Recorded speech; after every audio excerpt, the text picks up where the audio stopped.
हैं डॉक्टर चक्रेश जी जैन महामंत्री, और उसके बाद तैयार हैं श्री विनोद जी जैन ललितपुर।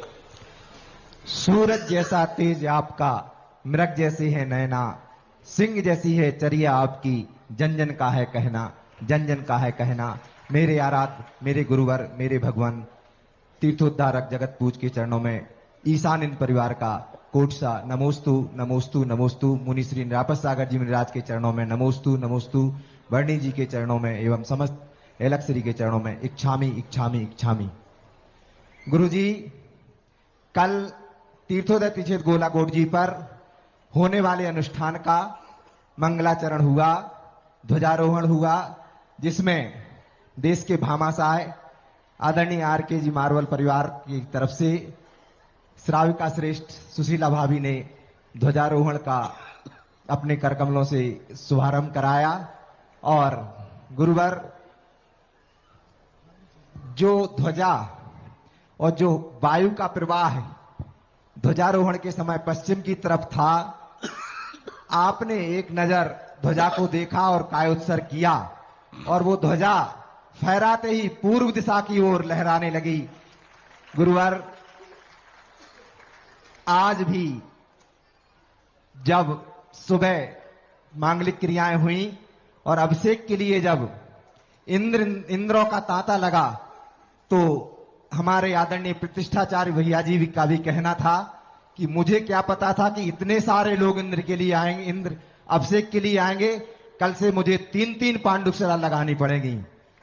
गुरुवर, कल जितने देश भर से जो भक्त आए थे, उनका कहना था हमने बड़ी बड़ी समाजों के पंचकल्याणक देखे हैं, लेकिन तीर्थोदय तीक्षित गोलाकोट जी पर ध्वजारोहण के समय पूरा पांडाल भरा पड़ा है और उससे कहीं अधिक लोग बाहर घूम रहे हैं। ऐसा नजारा प्रथम देखने को मिला।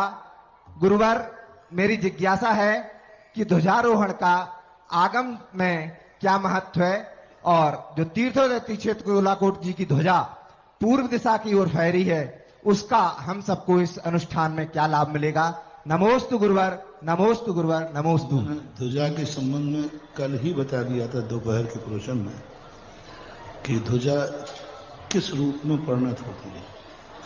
इसका दूसरा नाम है यश पताका।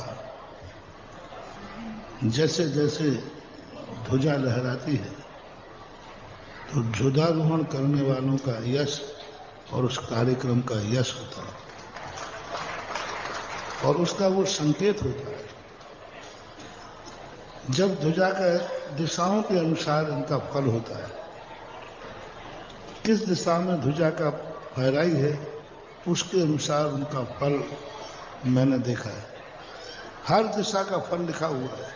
8 दिशाएं होती हैं, 8 दिशाओं के फल देखे गए, और मैं तो 50 पंचाणों की ध्वजाएं देख चुका हूं।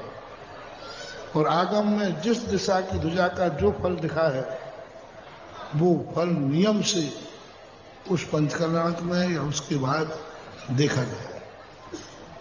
इस बार जो ध्वजा ठीक पूरब की तरफ गई, पहले झोटे की बात है, बाद में ध्वजा कहीं भी चली जाए, जो पहली लहर लिया उसने पूरब दिशा के लिए सर्वश्रेष्ठ पूरब दिशा की होती है कि यह पंचकर्णक या क्षेत्र इस कार्यक्रम के बाद इतने यश को प्राप्त करेगा, इतने यश को प्राप्त करेगा कि भारत का हर व्यक्ति तीर्थोदय तीर्थ क्षेत्र को आए बिना अपनी यात्रा को अधूरा समझे।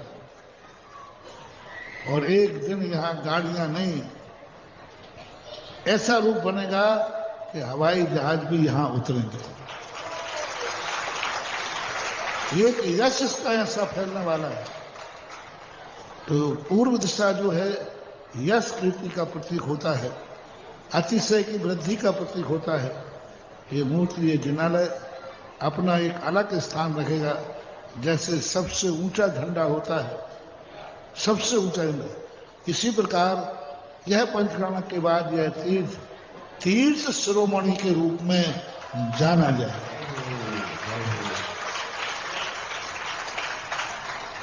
और जिज्ञासा रख रहे हैं श्री